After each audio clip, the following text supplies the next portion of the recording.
Hello students, आप सभी लोग कैसे हैं। आशा करते हैं आप सभी लोग बहुत ही अच्छे होंगे। एसएसटी बी सुनील में आपका एक बार फिर से स्वागत है। जैसा कि मेरा टॉपिक मुद्रण संस्कृति और आधुनिक दुनिया, मैं आपको बताना चाहता हूँ ये आज हिस्ट्री का लास्ट लेसन है। इसके बाद शुरू होगा जियोग्राफी।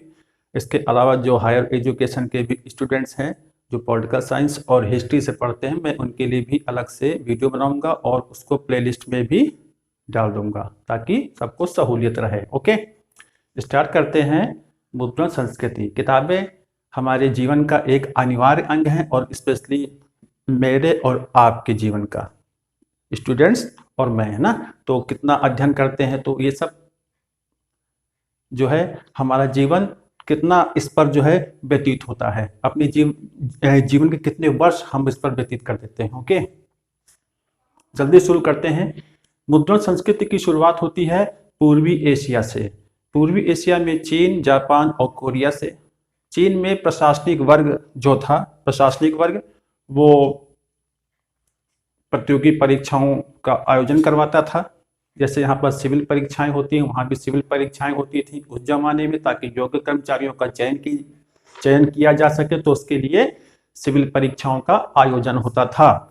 तो उसके लिए बड़े पैमाने पर किताबों को छपवाया गया वहां पर। तो प्रतियोगी परीक्षाओं की वजह से, ओके, प्रतियोगी परीक्षाएं जो चीन में होती थी, चीन में, उसकी वजह से ये किताब वहां पर छपवाई गई। और माना जाता है कि 594 ईस्वी में सबसे पहले वहां पर वुड ब्लॉक से वो किताबें छपवाई गई। उसके बाद जापान ये पहुंचा। जापान, चीन से ये तकनीकी जापान पहुंची, है ना। और जापान की जो पहली किताब थी वो थी डायमंड 868 ईस्वी में छपी थी, इसी वुड ब्लॉक से ही ना। उसके बाद जो है ये तकनीकी जो है, जब मार्को पोलो चीन में आए थे और वो वहां पर क्या नाम है अपनी यात्रा क्रम में वहां गए थे वो कुबलाई खां के समय में, तो वहां पर सरकारी पद को उन्होंने मतलब कि धारण भी किया और बहुत वर्ष व्यतीत किए। और वापसी के समय जब वो वापस आ रहे थे तो अपने साथ में वुड ब्लॉक भी लेते आए और इटली में बड़े पैमाने पर वुड ब्लॉक से किताबों की छपाई शुरू हुई ना, कह सकते हो वही वैश्वीकरण का अंग। जब किताबों की मांग बढ़ गई, पाठक वर्ग जो था वो जब बढ़ गया, तो इस चीज को पूरा करने के लिए शुरू हुआ कुछ नया करने का। और उसमें सबसे अहम भूमिका किसने निभाई? जॉन गुटेनबर्ग ने, जो कि जर्मनी के रहने वाले थे। और उन्होंने वो जैतून का तेल निकालते थे, उनके पास मशीन थी। उसी के आधार पर उन्होंने एक नई मशीन बनाई 1448 में ईस्वी, लिख लेना, 1448 ईस्वी में बनाई, जिसका एक नाम और ये भी था, ये गुटेनबर्ग मूवेबल प्रिंटिंग मशीन, है ना। उसमें एक प्लाटेन होता था, एक बोर्ड होता था, बाद में वो इस्पात का बनता था, उस पर अक्षर लिखे होते थे और एक गीले कागज पर रख करके उसको प्रेस करते थे और ऊपर से नट बोर्ड कसते थे, जिससे छपाई होती थी ना। तो इस प्रक्रिया के तहत उन्होंने सबसे पहले बाइबल किताब छापी। कौन सी किताब छापी थी? बाइबल। ओके, उसकी 180 जो है प्रतियां, ये 180 प्रतियां इन्होंने निकाली 3 साल में, 3 वर्षों में, यानी कि उस समय के हिसाब देखा जाए तो एक तेज काम था, है ना। तो गुटेनबर्ग ने अपना एक अहम योगदान दिया किसमें? प्रिंटिंग प्रेस के आविष्कार में। जर्मनी के रहने वाले थे, जरूर नोट आउट कर लेंगे। धार्मिक विवाद और प्रिंट का डर, इटली में और यूरोप में कह सकते हो, चर्च, रोमन कैथोलिक चर्च बहुत सी बुराइयों से ग्रसित था, जो कि जनता का शोषण करता था। उसको डर था कि ऐसा ना हो कि कहीं पर मेरी बुराइयां इन किताबों, इन साहित्यों के माध्यम से पूरे यूरोप में फैल जाएं और लोग हमारी सच्चाई को जान जाएं कि हम लोग जो है किस प्रकार से लोगों को डराए हुए हैं ना। तो लोगों में जागरूकता ना आए, तो इस पर रोक लगाने के लिए इसको भय हो गया और इसने जो है इंक्विजिशन संस्था स्थापित की। इंक्विजिशन संस्था स्थापित की, जो अपने धर्म विरोधियों का सफाया करती थी। तो कई प्रकार से इसने गलत काम करवाना भी शुरू कर दिया, मारे डर के, है ना। मार्टिन लूथर का नाम जो आता है, ये मार्टिन लूथर कौन थे? ये मार्टिन लूथर थे जर्मनी के, एक समाज सुधारक कह लो, धर्म सुधारक कह लो, है ना। तो मार्टिन लूथर, एक मार्टिन लूथर है और एक मार्टिन लूथर किंग भी हैं। एक मार्टिन लूथर है, एक मार्टिन लूथर किंग भी हैं, जूनियर भी कहा जाता है इनको, सॉरी जूनियर, जूनियर भी कहा जाता है। मार्टिन लूथर किंग जूनियर, वो अमेरिका के थे, पॉलिटिक्स में भाग लेते थे और एक सामाजिक कार्यकर्ता भी थे, उनको अमेरिका का गांधी भी कहा जाता है। ये मार्टिन लूथर जो है, ये दूसरे हैं जिन्होंने धर्म सुधार के क्षेत्र में कार्य किया और रोमन कैथोलिक चर्च के खिलाफ आवाज उठाई। और इनका जो संप्रदाय स्थापित हुआ, वो स्थापित हुआ कौन सा? Protestant, okay, Protestant. तो और इन्होंने 95 स्थापनाएं लिखवाई उस प्रिंटिंग वो प्रेस के माध्यम से, और लोगों को जागरूक करने की कोशिश की। और न्यू टेस्टामेंट का भी अंग्रेजी में अनुवाद हुआ। न्यू टेस्टामेंट क्या है? ये बाइबल के दो भाग हैं, न्यू टेस्टामेंट और ओल्ड टेस्टामेंट, है ना। और न्यू टेस्टामेंट में यह ईसाई धर्म का पूरा इतिहास है, जब से ईसा मसीह का जन्म होता है। और जो ओल्ड टेस्टामेंट है उसमें जो है यहूदियों का इतिहास दिखाया गया है, राजा के दैवीय अधिकारों के बारे में बताया गया है ना। तो ये न्यू टेस्टामेंट और ओल्ड टेस्टामेंट, ये आप लोग को ध्यान रखना है, ओके।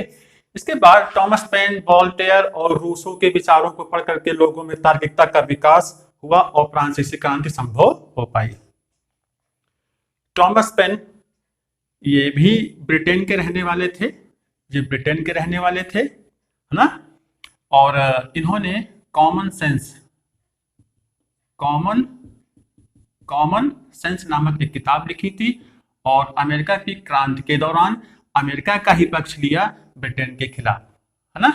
तो टॉमस पेन कॉमन सेंस किताब लिखी इन्होंने और इनके विचारों से दुनिया अवगत हुई। वॉल्टेयर ने अपने लेखन के माध्यम से रोमन कैथोलिक चर्च के खिलाफ बुलंद आवाज उठाई, ओके। इसके बाद नाम आता है जीन जैक्स रूसो का नाम आता है। रूसो, आप देख रहे हो रूसो। तो रूसो जिनेवा में इनका जन्म हुआ था, स्विट्जरलैंड में। उसके बाद फ्रांस में ही इनकी मृत्यु होती है और इनका बाल्यकाल जो था ये बहुत ही दुखमय था, है ना। और उसके बाद जब ये फ्रांस आते हैं और अपने लेखन के माध्यम से लोगों को एक करने का काम करते हैं और 1778 में इनकी मृत्यु हो जाती है। और इनके द्वारा जो किताब लिखी गई वो नाम था सोशल कॉन्ट्रैक्ट, है ना, सामाजिक अनुबंध,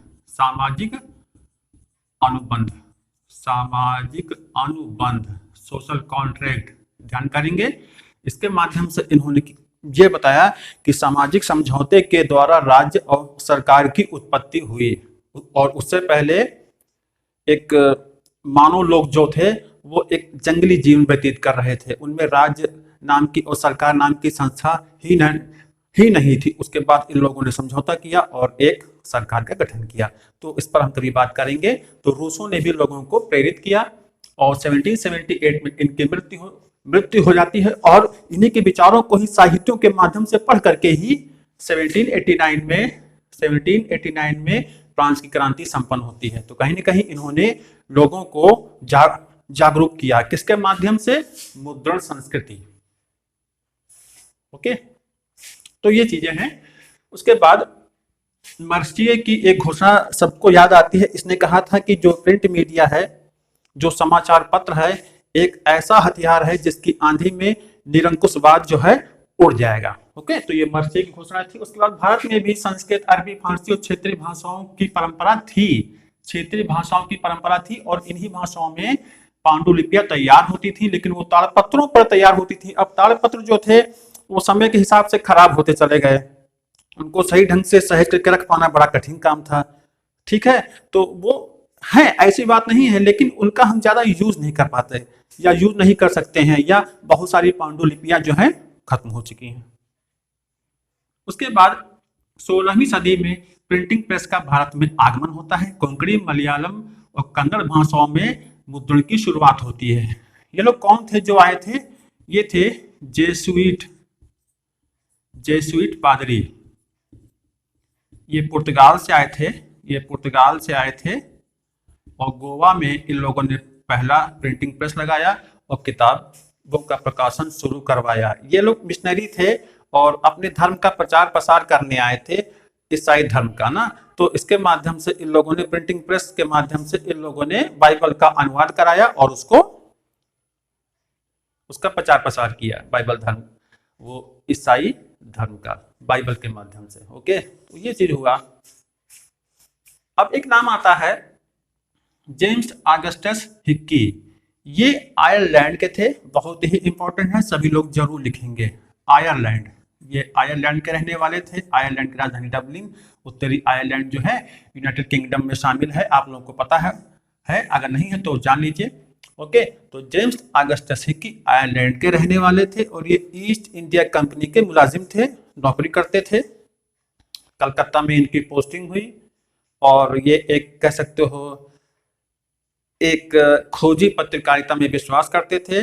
वो पत्रकारिता जो किसी से डरे नहीं और खुल करके छापे, है ना, कमियां है उसको उजागर करना। तो ये इश्तेहार निकाला करते थे, विज्ञापन निकाला करते थे और दासों की जो खरीद फरोख्त होती थी उससे भी संबंधित ये न्यूज निकालते थे। और इसके अलावा ईस्ट इंडिया के जो कर्मचारी होते थे, जो काम चोरी करते थे, उसको भी खुल करके न्यूज़पेपर में छापते थे।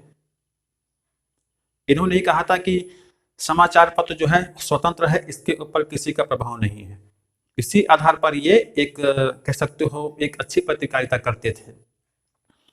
ठीक है, तो फिर इस बात से जब इन्होंने जो कंपनी थी, कंपनी के कर्मचारियों की पोल खोलनी शुरू की अपने बंगाल गजट के माध्यम से। ये इनका समाचार पत्र है, एक साप्ताहिकी थी ये साप्ताहिकी वीकली आता था। तो इसमें इन्होंने उस बुराई को छापना शुरू किया ईस्ट इंडिया कंपनी के, मतलब के खिलाफ। तो फिर वॉरेन हेस्टिंग्स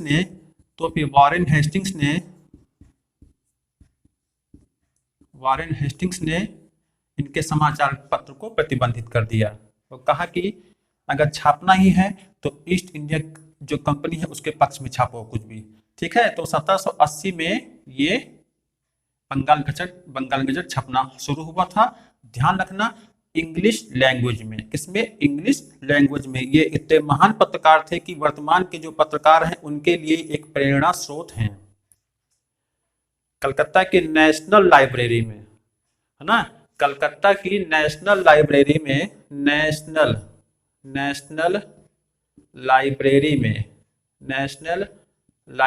में कहाँ की? कलकत्ता में इनके इस बंगाल गजट के बहुत सारे अंकों को सहेज करके रखा गया है, जिन्हें जा करके देखा जा सकता है और जान सकते हो कि किस प्रकार से वो लिखा करते थे। तो एक महान पत्रकार के बारे में ये रहा। इसके अलावा गंगाधर भट्टाचार्य, जो कि हमारे देश के पत्रकार थे, इन्होंने भी बंगाल गजट नामक एक समाचार पत्र निकालना शुरू किया था। आप लोग को ध्यान रखना चाहिए, बंगाल गजट दो हैं, एक इंग्लिश भाषा वाला, एक बंगाली भाषा वाला। तो आपसे कोई पूछे कि किसी भारतीय द्वारा प्रकाशित पहला समाचार पत्र, तो वह है बंगाल गजट, गंगाधर भट्टाचार्य वाला बंगाल गजट। 1816 इसकी डेट मिलती है, कहीं कहीं ये 1817 और 18 भी मिलता है ना। तो इस बात को आपको लेकर के मैनेज करके चलना है और अंडरस्टैंडिंग रखिएगा। 18, 16, 17 और 18 तीन डेटें मिलती हैं, मैंने बहुत सी जगहों से ढूंढा इसको। ठीक है, तो ये चीजें हैं। तो ये बंगाली भाषा में छपता था। इसके अलावा हमारे देश में बहुत सी महिलाओं ने भी लेखन के क्षेत्र में एक अच्छा काम किया। मैंने एक नाम यहाँ पर लिख रखा है, रस सुंदरी देवी। इन्होंने आमार जीवन नामक एक बंगाली में अपनी आत्मकथा लिखी ना, जो कि प्रकाशित कब हुई थी? 1876 में। क्योंकि महिलाओं को घर से बाहर निकलने की मनाही थी, उनको पढ़ने भी जाने नहीं दिया जाता था। तो शादी के बाद इन्होंने घर पर ही रह करके एक अच्छा अध्ययन किया और देखिए किस प्रकार से एक अच्छा लेखन आपके सामने पेश है उनका। इसके अलावा महाराष्ट्र में ताराबाई शिंदे, लिख लीजिएगा आप लोग, महाराष्ट्र में ताराबाई शिंदे लिख देते हैं आप लोगों के लिए, मैं लिख देता हूं। ताराबाई शिंदे, ताराबाई शिंदे, ओके, और पंडिता रमाबाई, और पंडिता पंडिता रमाबाई, ये महाराष्ट्र की थी सब। इन्होंने भी लेखन में अच्छा काम किया।